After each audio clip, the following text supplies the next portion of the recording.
Hi friends, सो आज से हम नया चैप्टर स्टार्ट करने जा रहे हैं, चैप्टर 17। नाउ ये चैप्टर काफ़ी इंटरेस्टिंग है, ज़रा ध्यान से सुनना।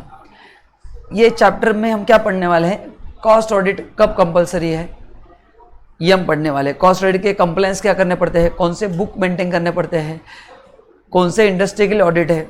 जैसे आप सबने डायरेक्ट टैक्स में देखो पढ़ा है पीजीपीपी में कि जहाँ पे टर्नओवर आपका 50 लाख या 1 करोड़ से ज़्यादा है तो आपको ऑडिट करना पड़ता है, वो इनकम टैक्स ऑडिट है। फिर आपने जीएसटी में पढ़ा रहेगा कि 2 करोड़ के ऊपर है तो जीएसटी ऑडिट, वो अलग ऑडिट, और ये है कॉस्ट ऑडिट। तो बहुत सारे ऑडिट है। फिर ऑडिट सब्जेक्ट में एक स्टैट्यूटरी ऑडिट है, टैक्स ऑडिट होता है, इंटरनल ऑडिट होता है। तो ऑडिट के बहुत सारे टाइप्स है, करेक्ट ना। तो आज हम पढ़ने जा रहे हैं कॉस्ट ऑडिट रिकॉर्ड रूल्स। देखा जाए तो इस चैप्टर की आपको कुछ भी ज़रूरत नहीं है, because as a company secretary आपको इसमें एंट्री करना अलाउड नहीं। जैसे मैं कॉस्ट अकाउंटेंट हूँ, I do cost audit, I can do secretary audit, वो आप ही कर सकते हैं। तो वो पढ़ के मेरे को कुछ फ़ायदा नहीं है, बट ये चैप्टर देने का मेरे को लॉजिक नहीं समझ में आ रहा है, ठीक है ना। और इसमें इतने अमेंडमेंट्स होते हैं, लेकिन इंस्टीट्यूट ने जो दिया है मॉड्यूल में मैंने वही लिया है। तो मैं आपको पहले बता रहा हूँ इसमें बहुत सारे अमेंडमेंट्स है, बट इंस्टीट्यूट के मॉड्यूल में जैसे, क्योंकि ये रूल्स बहुत बड़े हैं मेरे पास जो है, तो इंस्टीट्यूट ने जितना दिया है उसके हिसाब से पूरा मैंने बनाया एज इट इज़, करेक्ट ना। तो इसमें थोड़े बहुत चीज़ें हैं जो अभी अपडेटेड नहीं हुए, मैं आपको आगे बताऊंगा कहाँ पे, बट मैं आपको नॉलेज दूंगा, बट आपको यही एग्जाम में लिखना है क्योंकि एमसीक्यू इसी हिसाब से आने वाले हैं, ठीक है। इस सब्जेक्ट में अमेंडमेंट्स नहीं आते कभी भी, एसएफएम सीएमए इसमें अमेंडमेंट्स नहीं आते, आप चिंता मत करो। खाली टैक्स में और लॉ में आते हैं, इसमें नहीं आते हैं। सो आप बहुत सुखी हो, ठीक है। तो ये मतलब एक्चुअली मेरा पर्सनल ओपिनियन नहीं, आपका इसको कुछ भी फ़ायदा नहीं है, तो इसको ज़्यादा ध्यान से मत पढ़ो, मतलब just MCQ point of view पढ़ो। मैं अभी आपको ऊपर से पढ़ाने वाला हूँ, बाकी चैप्टर जितने डिटेल में एक एक कॉन्सेप्ट बताया, क्योंकि उसका आपको यूज़ होगा। इसका आपको यूज़ क्या होगा इंडस्ट्री में, बस आपको इतना ही पता चलेगा कि आपकी कंपनी के लिए कॉस्ट ऑडिट एप्लीकेबल है या नहीं, बस this you can find out. But there are always consultant with the company जो इंडिया टैक्स का काम करते हैं, तो ऐसे आपको उसका नॉलेज नहीं हो तो कुछ फ़र्क नहीं पड़ता है। क्यों? Because they are there to look after everything, but still knowledge point of view ने दिया है, तो ऊपर से पढ़ना है। जैसे आप न्यूज़पेपर पढ़ते हैं ना जस्ट फॉर इन्फॉर्मेशन, वैसे पढ़ना है। ये उसका इंडेक्स दिया है। चलो, the companies act 2013 empower central government to make rules. अच्छा, पहले नॉर्मल ऑडिट और कॉस्ट ऑडिट में फ़र्क क्या अपन समझते हैं। जैसे इनकम टैक्स में अपन ने जो ऑडिट किया और कॉस्ट ऑडिट में फ़र्क क्या है। इनकम टैक्स में जो ऑडिट होता है it is always for external reporting, क्योंकि एनुअल रिपोर्ट में आ जाता है वो, एंड एनुअल रिपोर्ट सभी शेयर होल्डर्स को दिया जाता है। Cost audit is for internal reporting, ये रिपोर्ट्स कभी पब्लिश किए नहीं जाते हैं, this is only for management, these are very critical reports, so these are never published anywhere, this is only for internal purpose. तो आपको पब्लिक के लिए अवेलेबल नहीं होगा, आप गूगल पे भी सर्च करो आपको नहीं मिलेंगे, किसी दूसरे देश का मिलेगा या 50 साल पुराना मिल जाएगा, लेटेस्ट नहीं मिलेगा। क्योंकि एज अ ऑडिटर, जैसे मैंने खुद मैप्रो को ऑडिट किया, मैप्रो को पता रहेगा, पुणे में सातारा के नज़दीक कंपनी मैप्रो, आप महाबलेश्वर जाते रहेंगे ना, तो मैंने 3 साल का मैंने उनका ऑडिट किया है, बट मैंने रिकॉर्ड्स किसी से डिस्क्लोज नहीं किए हैं। तो इसका अपॉइंटमेंट सेंट्रल गवर्नमेंट करता है एज अ ऑडिटर, इसलिए वहाँ पे लिखा है। फिर रूल्स भी सेंट्रल गवर्नमेंट ही फ्रेम करता है। ये पहला एमसीक्यू आपको एग्जाम में आ सकता है। ओके, तो मैं यहाँ पे आपको एमसीक्यू यहीं पे टिक करके दूंगा, बाद में हम पढ़ने वाले, बट यहीं पे आप ध्यान से सुनना, हाईलाइट करके रखो। तो कंपनी एक्ट एम्पावर करता है सेंट्रल गवर्नमेंट को, ताकि कोई बायस ना हो, अनबायस्ड हो, वो अपॉइंट करते हैं। एंड फिर मैं मेरा एक्सेप्टेंस लेटर गवर्नमेंट को देता हूँ, एंड फिर मैं ऑडिट स्टार्ट करता हूँ, और रिपोर्ट भी उनको ही जाता है, वो एमसी के वेबसाइट पे जाता है, उसमें उसका कंप्लायंस करना पड़ता है। So that companies engage in specific industry, बहुत ही अच्छा वर्ड है, ये सबके लिए नहीं है, this is not purely based on turnover. यहाँ पे बहुत सारे क्राइटेरिया है जो मैं आपको आगे पढ़ाने वाला हूँ। जैसे इनकम टैक्स में काफ़ी ईजी है समझना, यहाँ पे इतना आसान नहीं है। जैसे कंपनी के लिए कंपलसरी ऑडिट है, करेक्ट ना, कुछ केसेस में, तो वो काफ़ी आसान क्राइटेरिया समझने के लिए। इसमें बहुत सारे क्राइटेरियाज है, तो ये कुछ इंडस्ट्री के लिए एप्लीकेबल है। कौन से? Manufacturing, providing goods, rendering services are compelled to maintain cost records, getting them audited under section 148। दूसरा क्वेश्चन कि कॉस्ट ऑडिट कौन से सेक्शन में कवर्ड है, 148। तो जो मैंने येलो कलर से हाईलाइट किया है ये एमसीक्यू के लिए क्वेश्चन है। ओके, तो अभी डायरेक्ट ये छोड़ दो, thus it is an subordinate legislative power of central government to make rules for maintenance of cost audit, cost record thereof with respect to specific industry. तो ये सेंट्रल गवर्नमेंट का official power है कि वो उसके लिए रूल्स बनाएंगे कि कौन से इंडस्ट्री के लिए एप्लीकेबल है, फिर कौन से रिकॉर्ड मेंटेन करना है, फिर कॉस्ट ऑडिटर क्या करेगा, वगैरह वगैरह. Accordingly central government has made time to time several notification order since provision were made. ठीक है, तो वही उन्होंने दिया है कि ये 2013 का है, बट इसमें बहुत सारे चेंजेस हुए. बट इंस्टीट्यूट ने जो दिया मैं आपको उसके हिसाब से पढ़ा रहा हूँ. तो इसमें कुछ इन्फॉर्मेशन ऐसा है कि जो करेक्ट है, और उसमें आगे बहुत सारे चेंजेस आए हैं, बट वो आपके इतने काम के हैं नहीं. चलो, पहला रूल 1, दिस रूल में भी called as a companies cost record rule, CRA या CRAR, cost audit, cost record and audit rules 2014. ये इफेक्टिव कब बने? 30 जून 2014 से. कंपनियां चेंज हो गया ना 2013 में, तो उसके हिसाब से सभी क्राइटेरिया चेंज हो गए. तो ये डेट आपको लर्न करना है कि ये कॉस्ट ऑडिट रूल्स कब से इफेक्टिव हुए? 30 जून 2014 से. अच्छा, कुछ डेफिनेशंस पढ़ते हैं, बट ये आपने मोरलेस लॉ में पढ़े. एक्ट, जहाँ जब यहाँ पे एक्ट आएगा वो as per company act section 18, वहाँ पे डिफाइन किया गया है कि कौन से कंपनीज के लिए कॉस्ट ऑडिट जरूरी है. अभी एक्साइज टैरिफ हेडिंग, अभी क्या होता है ये हेडिंग? हेडिंग का मतलब है जो भी स्पेसिफिक गुड्स ऊपर पड़ा ना, वो कुछ गुड्स के लिए ऑडिट है. मतलब अगर आप सीमेंट मैन्युफैक्चरिंग हो, पावर जनरेशन है, तो उनके लिए एप्लीकेबल है. तो सीमेंट का मतलब क्या है? तो सीमेंट को इंडायरेक्ट टैक्स में कोड दिया जाता है. तो कॉस्ट ऑडिट में प्रोडक्ट का कोड दिया जाता है कि अगर आप ये प्रोडक्ट बना रहे हो जो इस कोड में आता है, तो आपके लिए ऑडिट कंपलसरी है. So that is called as excise tariff code. अब इसमें GST आ चुका है, बट ये पुराने लॉ है, इसलिए वैसे ही पढ़ना है. तो GST में भी हेडिंग होता है. तो every product is known by the coding, तो वो कोड के हिसाब से होगा. Then who can do cost audit? Cost accountant. तो उसका कॉस्ट अकाउंटेंट मतलब कौन सा?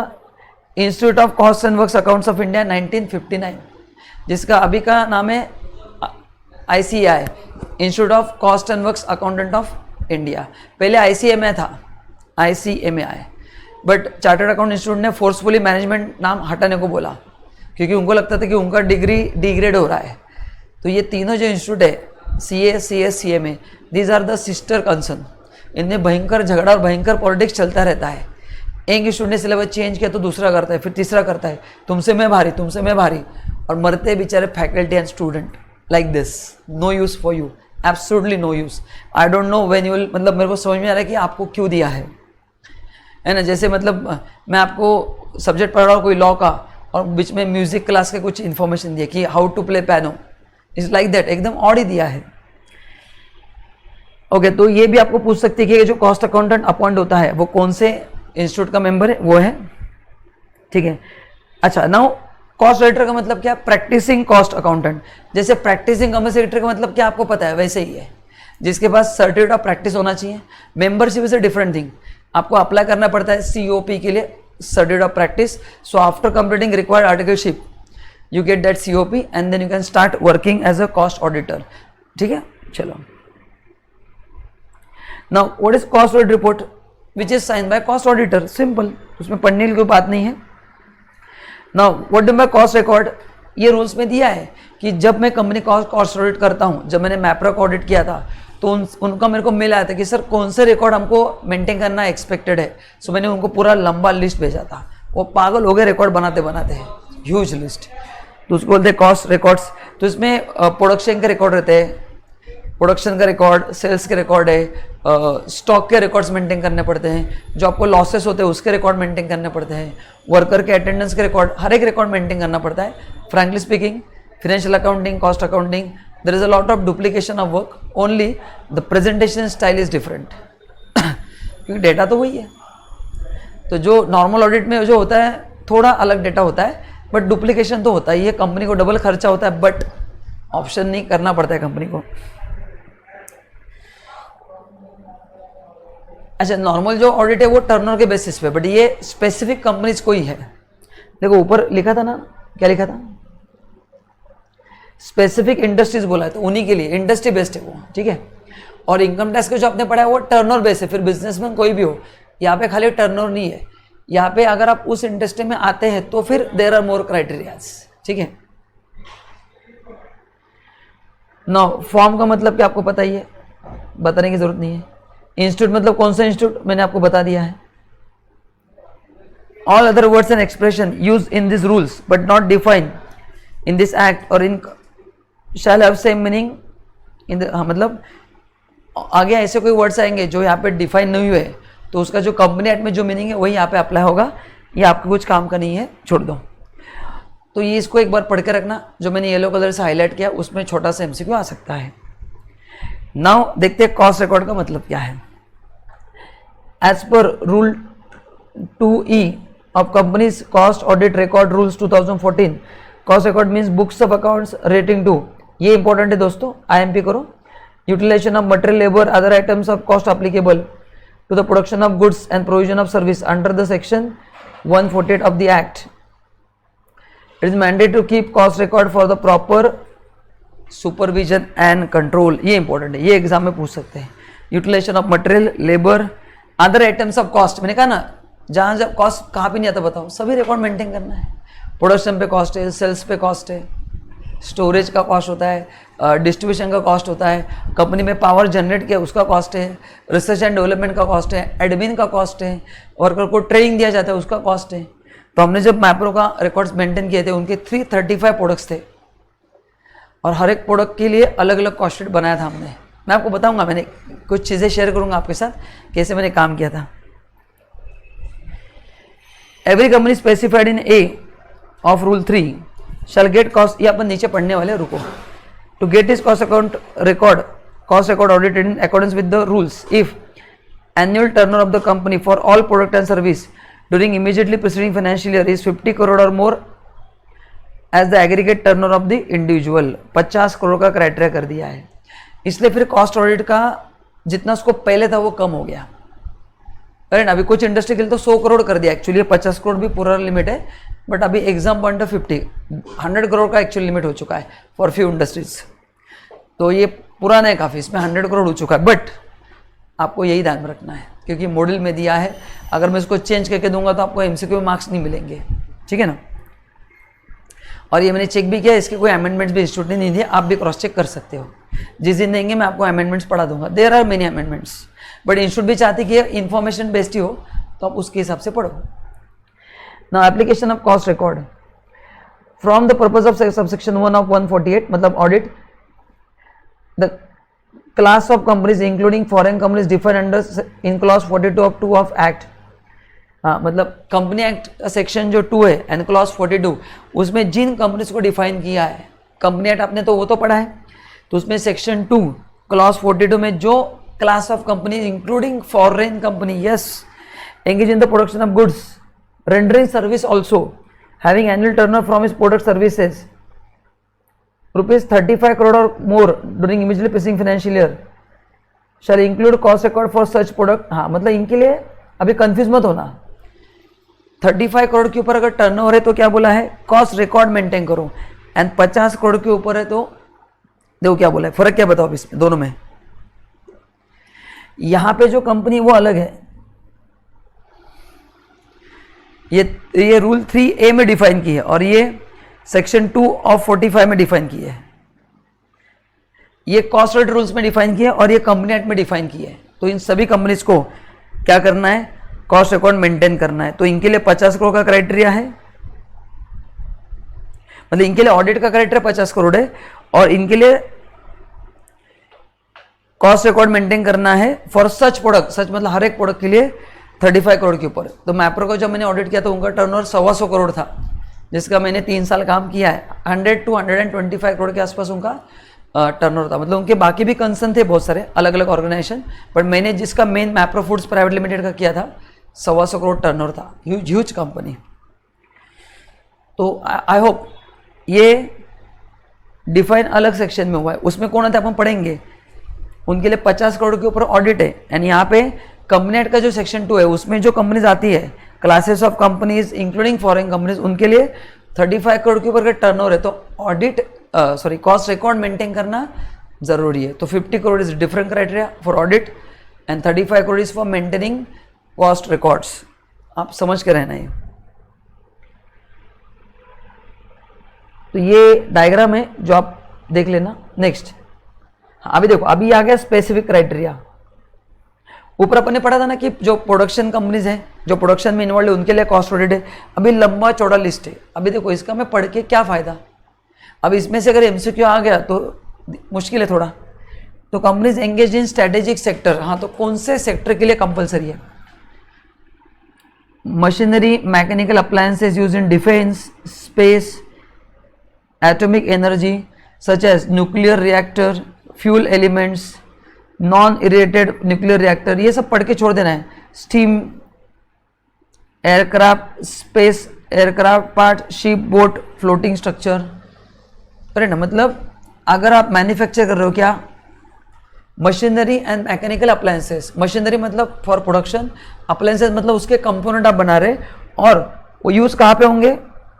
डिफेंस में जो यूज हो रहे, space, atomic energy sector such as. तो ए बी सी डी अगर सेक्टर में ये चीज़ें यूज हो रही है, करेक्ट ना, तो उन कंपनीज के लिए, मतलब ये जो कंपनी है उनके लिए ऑडिट जरूरी है। किन के लिए? मैं डिफेंस के लिए नहीं, ये जो कंपनी जो ये चीज़ें मैन्युफैक्चर करेगी, जो यूज इनके लिए होगा। तो अगर ए बी सी डी के लिए यूज होगा, A B C and D, इस इंडस्ट्री में अगर आपका मशीन यूज हो रहा है या मशीनरी के कंपोनेंट यूज हो रहे हैं, तो फिर आपके इंडस्ट्री के लिए ऑडिट जरूरी है।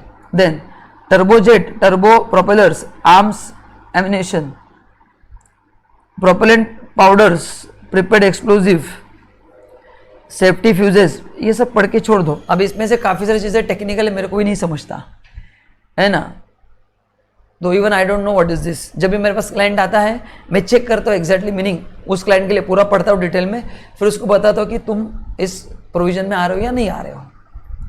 ठीक है, आगे radar, radio navigational apparatus, radio remote control, yes 93.4 FM नहीं है, हाँ, आप जो अप्लायंसेस बना रहे, वैसे एपरेटस का मतलब क्या, अप्लायंसेस बना रहे वो।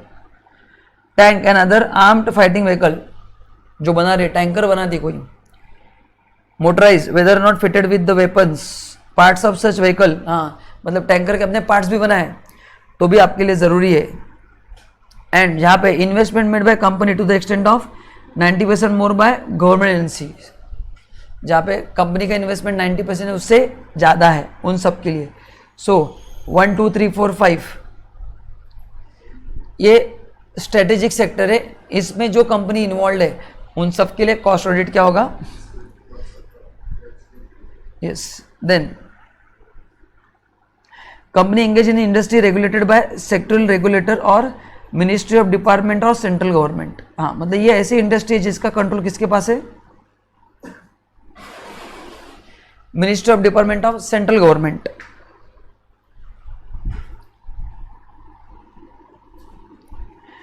मतलब ये वाली जनरल कंपनी से, यहाँ पे ऐसी कंपनी है जिनके ऊपर कंट्रोल किसका है? Company engage in industry regulated bye, मतलब ये पूरा इंडस्ट्री सेंट्रल गवर्नमेंट रेगुलेट करता है। फॉर एग्जांपल यहाँ पे पहला है पोर्ट। पोर्ट पता है आपको क्या है? जहाँ से इंपोर्ट एक्सपोर्ट होता है। आप सोचो पोर्ट किसके होते हैं? गवर्नमेंट के होते हैं। वैसा है, देखो पोर्ट सर्विसेज ऑफ, अभी पोर्ट के कौन से सर्विसेज है ये मैं कस्टम में पढ़ाता हूँ, बट आपको कस्टम फाइनल में है, करे ना, तो अभी ये पढ़ के छोड़ दो आप। हॉलिंग, ये सब, loading unloading, port in relation to vessel और goods regulator by tariff authority for major ports, बस। तो पोर्ट जो है उनके लिए भी जरूरी है। तो अगर आप ये सर्विसेज दे रहे हो पोर्ट अथॉरिटी को, देखो रेंडर बाय पोर्ट, मतलब जो पोर्ट है, जैसे मुंबई में है देखो जवाहरलाल नेहरू पोर्ट ट्रस्ट, तो ये जो सर्विसेज दे रहे हैं तो इनके लिए ज़रूरी है। Aeronautical services of air traffic management, मतलब जब भी इंडिया में देखो विद इन इंडिया, इंडिया के बाहर से फ्लाइट्स आते हैं तो वहाँ पे उनका मैनेजमेंट करना पड़ता है।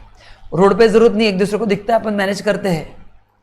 हवा में कैसे करेंगे? आप थोड़ी हाथ दिखाओगे हवा में, पॉसिबल नहीं ना। हाँ, तो ये जो लोग उसमें इन्वॉल्व है कि जो नेविगेशनल सर्विसेज देते हैं, aircraft operations, ground safety service, ground handling, cargo facility होता है ना, अपन जब फ्लाइट्स में से आते हैं तो अपना जो बैगेज है वो ग्राउंड्स पर लेके आते हैं, फिर आपको चैनल पे मिलता है, वहाँ से पिक करते हो, वो जो सर्विस है वो सब आउटसोर्स किया जाता है।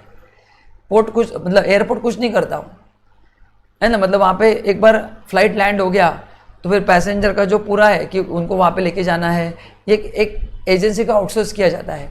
आपके बैग्स प्रॉपर उस चैनल पे आएंगे, फिर वहाँ से आप पिक करोगे, दिस इज ऑल आउटसोर्स, तो उनके लिए भी ज़रूरी है। Then telecommunication services made available to user by means of transmission reception of sign signal, मतलब जो regulated by TRAI telecom regular, मतलब जो रिलायंस वगैरह है, रिलायंस जियो मतलब एयरटेल, उनके लिए भी है। Then generation transmission distribution of supply of electricity regulated by electricity regulatory commission, मैंने आपको कहा था ना power generation. Roads and infrastructure project है ना, जैसे एक्सप्रेस हाईवे जो बनाती है वो बड़े बड़े companies. Active pharmaceutical drugs formulation, fertilisers, sugar and industrial alcohol, petroleum product, तो ये सभी इंडस्ट्रीज एक बार पढ़कर रखो। इसमें एमसीक्यू आना इम्पॉसिबल है क्योंकि स्टूडेंट के लिए इतना लर्न करना पॉसिबल नहीं है। मैंने आपको पहले ही कहा है कि इस चैप्टर में आप ज़्यादा दिमाग नहीं लगाओगे, टू द पॉइंट पढ़ोगे, डायरेक्ट एमसीक्यू पढ़ ले तो भी चलेगा, उसमें से जो आएगा वो लिखो, क्योंकि इसमें एज सच बस जस्ट पढ़ने से नॉलेज दिया है, सब कुछ टेक्निकल नहीं है। इंडस्ट्री के नाम ही बहुत सारे डाल के रखे हैं। एंड अदर कंपनीज भी है, कौन? Railway, tramway, rolling stock, railway tramway fixtures fittings, मतलब उसके जो पार्ट्स बनाते हैं वो, traffic signalling equipments, mineral product और मिनरल फ्यूल, बेस मेटल, एक गलत हुआ है, ऑर्गेनिक केमिकल्स, और एक गलत हुआ कुछ तो, इनऑर्गेनिक कंपाउंड्स ऑफ, ठीक है दिया है सब, ऐसा पढ़ लो ये सब। Aircraft, spacecraft that are funded, बहुत सारा दिया है, छोड़ दो इसको, ये सब नाम दिए उन्होंने, इसका कुछ काम नहीं, क्योंकि ये लिस्ट आप बताओ ना, पढ़ के भी क्या करोगे आप? एक बार पढ़ लोगे, 2 बार पढ़ लो, उसके बाद भूल ही जाओगे। अब इसमें से एमसीक्यू आ गया तो मुश्किल है, तुक्का मार के आना है, पर निगेटिव मार्किंग ध्यान में रखना, नहीं रहेगा तो मार सकते थे अपन, है ना, वो भी अगर चेंज होगा तो अच्छी बात है।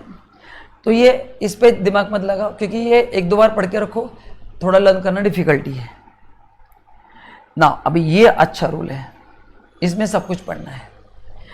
एप्लीकेबिलिटी फॉर कॉस्ट ऑडिट, किन के लिए कॉस्ट ऑडिट कंपलसरी? अपन इंडस्ट्रीज पढ़ लिए, टर्नओवर देख लिया 50 करोड़ के ऊपर, एंड कुछ इंडस्ट्री के लिए जो कंपनी एक्ट सेक्शन 2 में डिफाइन है उनके लिए 35 करोड़ के ऊपर है, तो रिकॉर्ड मेंटेन करना जरूरी है, ऑडिट नहीं।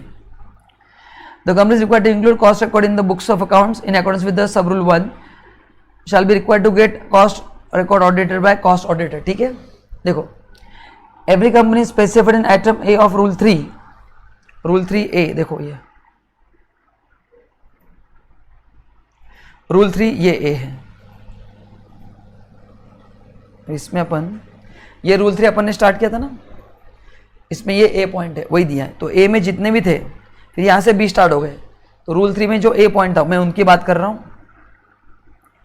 शैल get cost account audited accounts with this rule if the overall turnover of the company from all product services exceeding 50 crore or more and the aggregate turnover of individual product or product service of service for which cost records are required to maintain is ₹25 crore or more। बता दो, मैं पहले समझ लो क्या है, ध्यान से सुनो।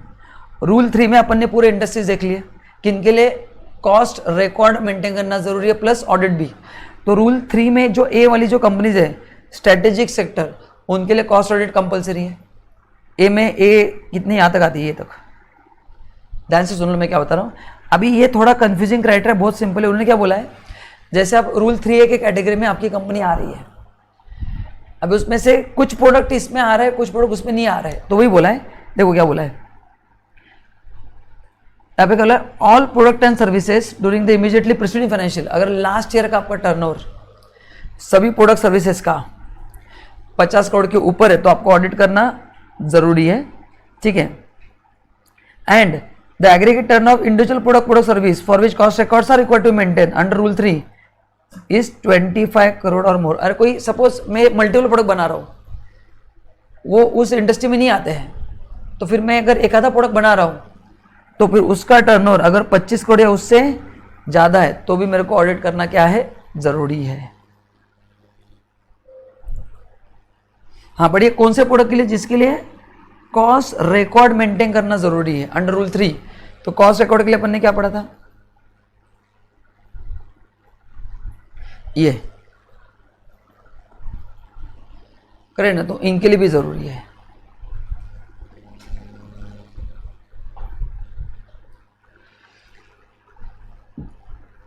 तो लर्निंग पॉइंट क्या है इसमें कि रूल 3 में जो कंपनीज हैं आप डायरेक्टली उसको रट्टा मार के लर्न करो, क्योंकि ये बहुत टेक्निकल मैटर है। ओवरऑल टर्नओवर 3A में जो है 50 करोड़ के ऊपर तो करना है, या फिर एक पर्टिकुलर प्रोडक्ट है आपका, सभी प्रोडक्ट वो स्ट्रेटेजिक इंडस्ट्री में नहीं आ रहे, तो जो प्रोडक्ट आपका इसमें आ रहा है जिसके लिए कॉस्ट रिकॉर्ड मेंटेन करना है, कॉस्ट रिकॉर्ड किसके लिए मेंटेन करना अपन ने पढ़ा था।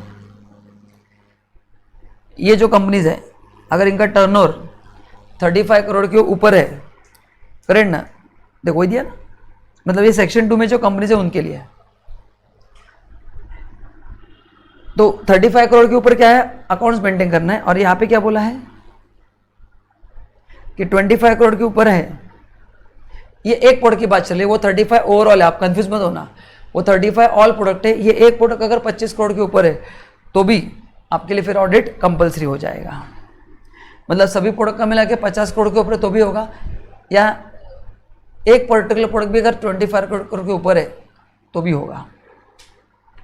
Now every company is present item B of rule 3। हाँ, बी में कौन था देखो एक बार, ये बी में थी सब, port, aeronautical services, telecommunication, generation, road, pharmaceutical. खाली पहला नाम लर्न करो, फर्टिलाइजर, शुगर, पेट्रोलियम, क्योंकि डिटेल में पढ़ना पॉसिबल नहीं है एंड टेक्निकल मीनिंग का अपने को जानकारी भी नहीं है, तो पहले हेडिंग पढ़ के रखना है।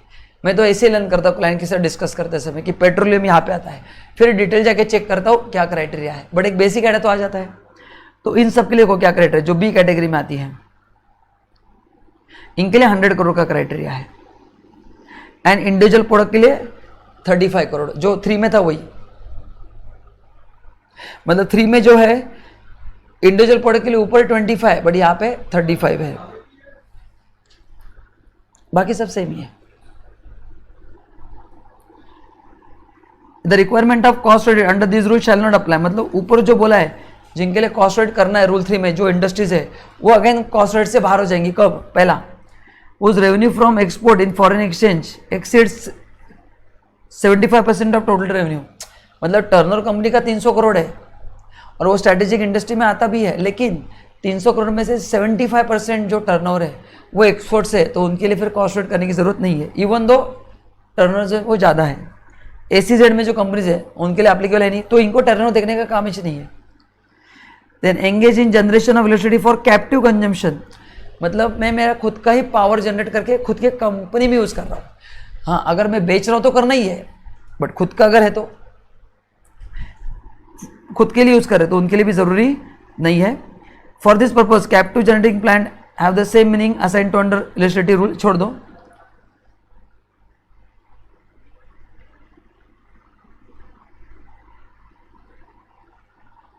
अभी देखो, cost of requirement has been made subject to turnover based threshold limit of 50 crore for all product service, 25 crore for individual product service, and non regulated sector 100 crore and 35 crore.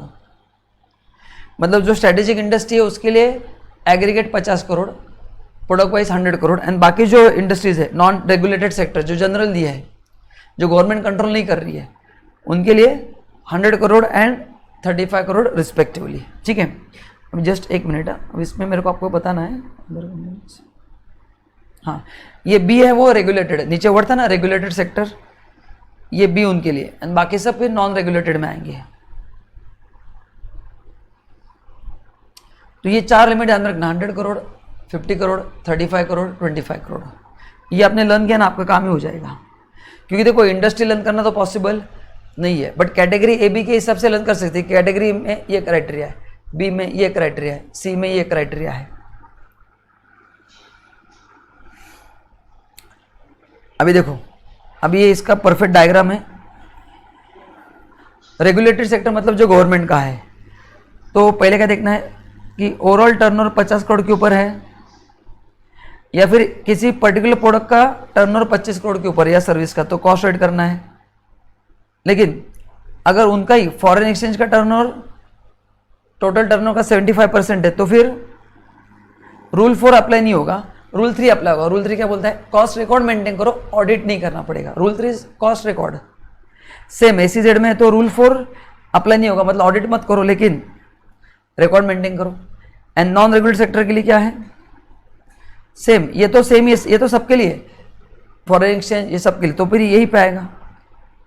Overall turnover 100 crore, product wise 35 crore, cost required. तो ये बस diagram भी learn किया तो more than enough है। तो rule 3 is cost record maintain करो and rule 4 is audit. ये रूल भी लर्न करो, इस पर भी एमसीक्यू आ सकता है कि रूल 3 क्या है, रूल 4 क्या है, अच्छे से लर्न करना है, ठीक है। तो 25, 50, 35, 100 ऐसे अलग अलग क्राइटेरिया है। Rule 5 maintenance of cost record.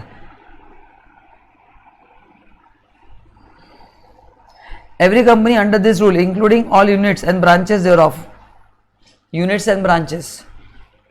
shall in respect of each of the financial year commencing on or after 1st day of April 14 shall maintain in form number cost record audit, CRA मतलब cost record audit, ये form 1 में maintain करना है। ये form learn करो MCQ के लिए। Provide that companies covered in serial number 12 and 2414 of item B of rule 3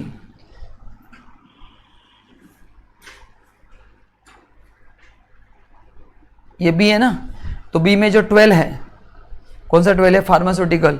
14 बोला है, ये नंबर जो बोला है वो, हाँ, तो आप यहाँ पे लिख कर रखो 12, 14, 15। अभी ये नहीं है क्योंकि इतना आपको डिटेल में दिया नहीं, मैंने कहा ये लिस्ट बहुत बड़ा है तो ये दिया नहीं है। उनके लिए रिक्वायरमेंट 1/4/15 से होगा बस। तो ये भी एग्जाम में क्वेश्चन आ सकता है कि कॉस्ट रिकॉर्ड जो मेंटेन करना है वो कब से करना है। तो जो बी कैटेगरी में कंपनीज थी उसमें से 12 and 24 to 32 जो है उनके लिए 2015 से किया गया एंड बाकी सबके लिए 2014 से किया गया कि आपको कॉस्ट रिकॉर्ड मेंटेन करना है। तो ये थोड़ा कॉम्प्लिकेटेड पार्ट है बट पढ़ के रखो अभी। The cost record referred to in Rule 1 shall be maintained on regular basis in such manner so as to facilitate calculation of cost per unit of production, cost of operation, cost of sales margin for each product। हाँ, अभी ये सबसे important है। सुना, अभी मैं आपको basic purpose बताता हूँ अभी कि कॉस्ट ऑडिट क्यों करना है सर। अरे इनकम टैक्स में तो ऑडिट हो ही रहा है, इनकम टैक्स ऑडिट, फिर जीएसटी का ऑडिट हो रहा है, फिर स्टेचुटरी ऑडिट हो रहा है, इतने सारे ऑडिट ऑलरेडी अलग अलग एक्ट में हो ही रहे हैं।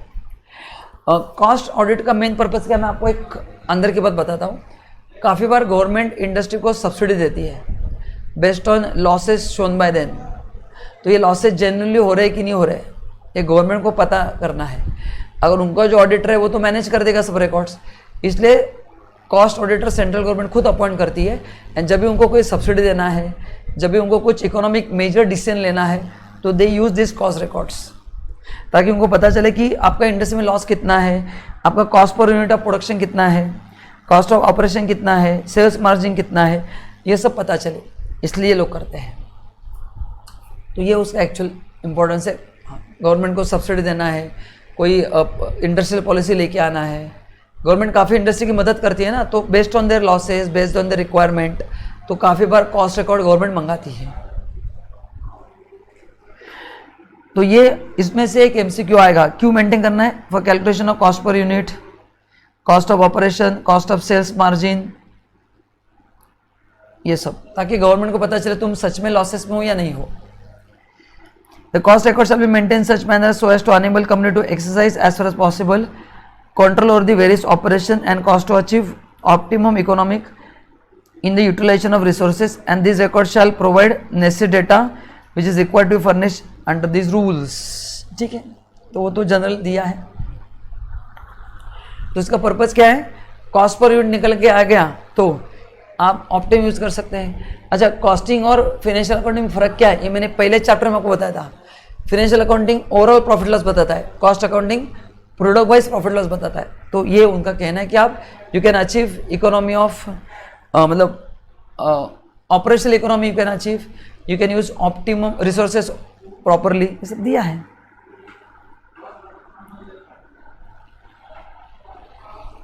The category of company specific rule 3, the threshold limit let down in rule 4, मतलब 3 और 4 में जो है, करेक्ट ना। अभी प्रोसीजर दिया है कि पहले उनको कॉस्ट ऑडिटर अपॉइंट करना है विद इन 180 डेज। एमसीक्यू के लिए क्वेश्चन आएगा। फाइनेंशियल ईयर स्टार्ट होने के बाद, मतलब 19-20 का आपको ऑडिट करना है ना, तो उसके अगले 1 अप्रैल 20 से अगले 180 दिन में आपको कॉस्ट ऑडिटर अपॉइंट करना है। Provide that before such appointment is made the return consent of cost auditor and the certified from him as provide in rule 1A shall to be obtain. Sir cost auditor से क्यों लेना है? अभी अगर आपने audit पढ़ा रहेगा accounts पे कभी, तो उसमें होता है ना, ऑडिटर को लिख के देना पड़ता है कि मेरे जो विद इन लिमिट्स है मैं उसी लिमिट में काम कर रहा हूँ, है ना, मैंने कोई गलत काम नहीं किया है। मतलब डिसक्वालिफिकेशन होते हैं ऑडिटर के, आई am not covered by those disqualification, मेरे को जो गवर्नमेंट ने लिमिट अलाउ किया है मैं ऑडिट उसी लिमिट में कर रहा हूँ, तो ये सब मेरे को डिस्क्लोजर देने पड़ते हैं, वो है, तो ये मैं दूंगा। देखो, cost auditor appointed under this rule shall submit certificate that दिया है द इंडिविजुअल और फर्म एज द केस में be is eligible for appointment and is not disqualified for the appointment of act under।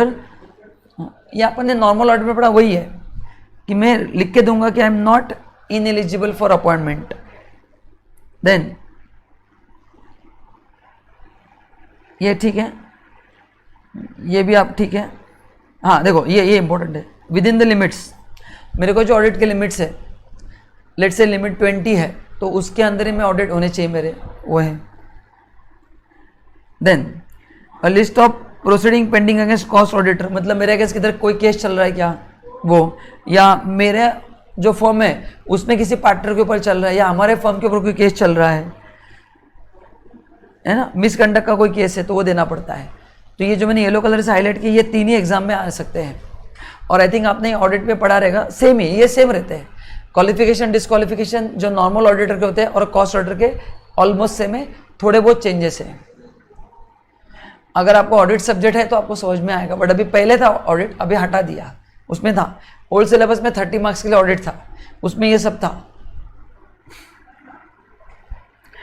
Every company refer to in sub rule 1 shall inform cost auditor concern of his appointment as such and file a notice of appointment with the central government with in the period of 30 days of board meeting in which such appointment is made. Correct. देखो क्या है, company ने मेरा appointment किया, मैप्रो ने मेरा appointment किया, तो उनको मेरे को इन्फॉर्म करना है और सेंट्रल गवर्नमेंट को भी नोटिस देना है with in 30 days of the board meeting और विद इन 180 days, क्योंकि मैक्सिमम 180 days है ना, विच एवर इज अर्लियर।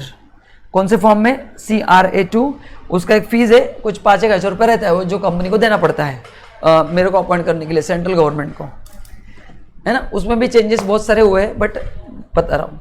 तो जब कंपनी मेरे को अपॉइंट करेगी बोर्ड ऑफ डायरेक्टर के मीटिंग्स में, तो मेरे को भी इन्फॉर्म करना है, सेंट्रल गवर्नमेंट को भी इन्फॉर्म करना है, कितने समय में, हाईलाइट कर रखो, अपॉइंटमेंट होने के बाद 30 days में, या फिर फाइनेंशियल ईयर स्टार्ट होने के बाद 180 days में, which ever is earlier. And कौन से फॉर्म में? CRA2। तो CRA1 ध्यान में रखना, CRA2 ध्यान में रखना, इंटीमेशन टू ऑडिटर। तीसरा, every cost auditor appointed as such shall continue in such capacity till the expiry of 180 days from the closure of financial year till he submit cost audit report for the financial year for which has been appointed। बताता हूँ, मतलब late से आपको 1920 के लिए cost auditor बनाया गया है, उसके बाद भी आप 180 days तक आप उस कंपनी के कॉस्ट ऑडिटर रहोगे, क्योंकि आपको रिपोर्ट सबमिट करने के लिए भी 180 days है।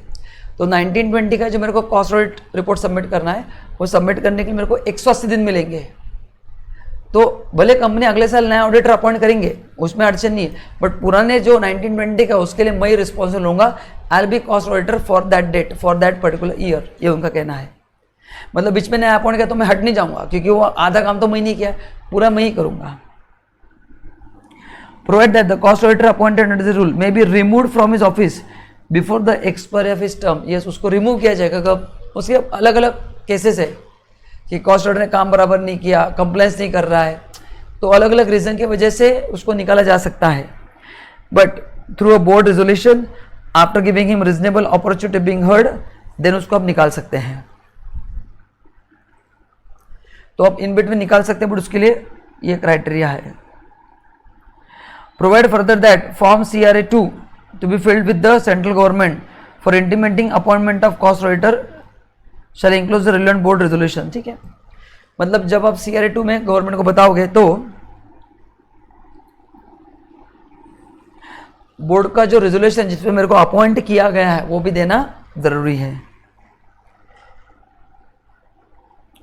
Provide also that nothing contained in this sub rule shall prejudice the right of cost auditor to resign from such office of the company.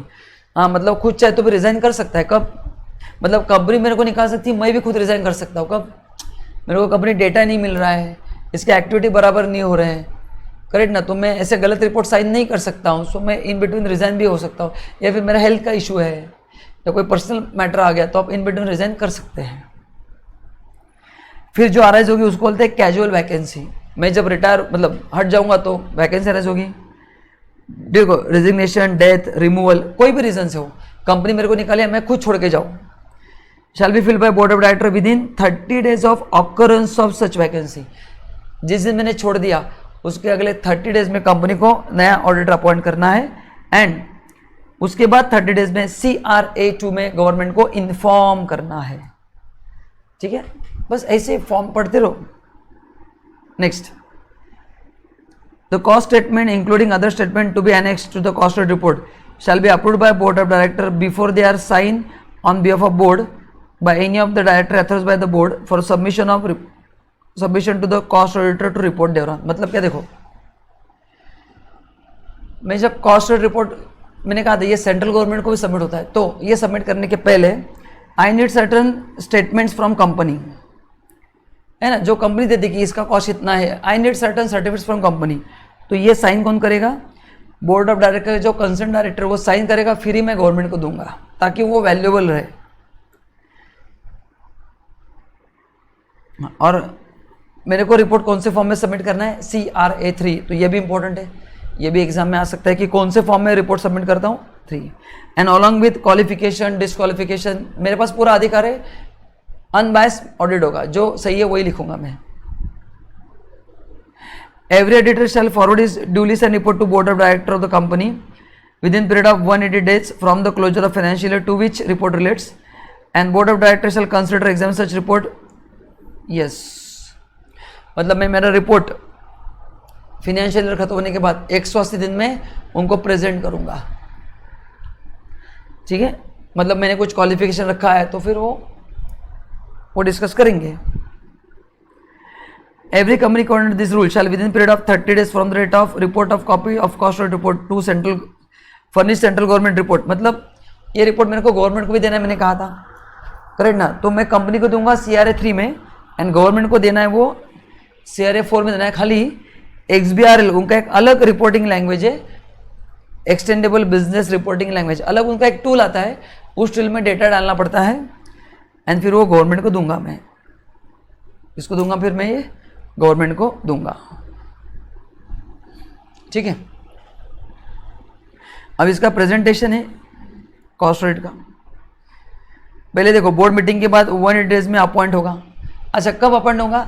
Turnover cross होने के बाद, मतलब 1920 का टर्नओवर वो लिमिट के ऊपर चला गया, मैं स्पेसिफिक इंडस्ट्री में हूँ, करेक्ट ना, जो भी रूल 3 में जो ABC क्राइटेरिया थे उसमें मैं फिट बैठ रहा हूँ, टर्नओवर वाइज वट एवर में द क्राइटेरिया, तो फिर उसके बाद वोल्टेज में अपॉइंट करेंगे। फिर कॉस्ट ऑडिट को इन्फॉर्म करना पड़ेगा, फिर सेंट्रल गवर्नमेंट को इन्फॉर्म करना पड़ेगा, करेक्ट ना।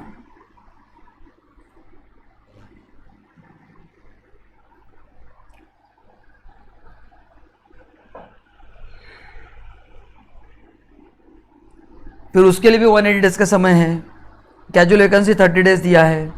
ये सब पढ़ लो, ये सब डायग्राम फॉर्म में पूरा दे दिया है, अपने डायग्राम भी 2-4 बार पढ़ लिया तो आपको सब चीज़ें क्लैरिटी आ जाएगी। Is this clear?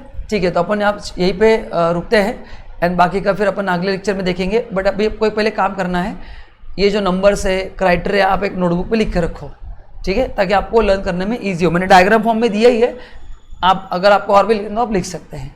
Thank you so much.